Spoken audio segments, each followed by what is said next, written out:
do you think she can convince to convert? One? Yeah. 1,000? No, not, yeah. No, really? I want to respond to that.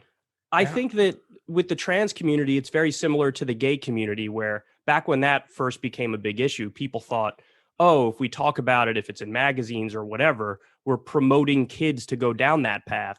But really what happened is people are who they are. And if That they're is what gay, they just happened. decided to be No. like, yeah, I'm gay. And they were just more open and honest with themselves. So I don't think you're promoting people to do that. No, You're that's just not saying, what happened. if you You're are that, it's completely okay. wrong.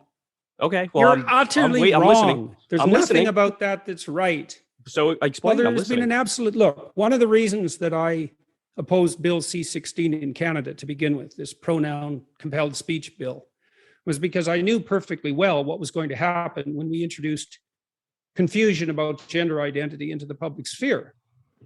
Now, the argument was that if we left people with gender dysphoria alone to make their own way and stop torturing them, that we would decrease the mental health load on those individuals.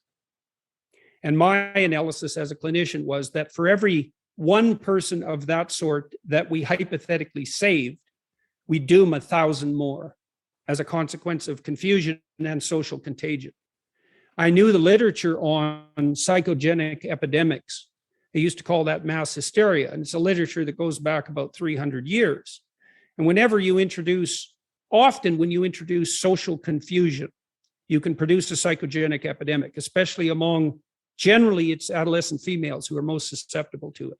So I thought, oh, well, what's going to happen is we'll produce a psychogenic epidemic of gender dysphoria among adolescent females. And that is exactly what's happened. And it isn't the fact that we've freed up people who are in doubt about their identity to be who they are. That may have happened in a tiny minority of cases. It's absolutely and definitely the case that we've doomed thousands of kids to brutal, mutilating surgery and premature sterility. And we've done that on the altar of our hypothetical moral virtue and compassion. Look, I read a corporate analysis of the trans surgery industry last week. Growth rate projection for you lefty types and your anti-corporatism. Growth rate projection, 15% per year. Invest now. A $350 million business as of 2022, projected to expand to $750 million by 2027. No moral hazard there? There's plenty of moral hazard there. What and percentage, that surgery is absolutely brutal.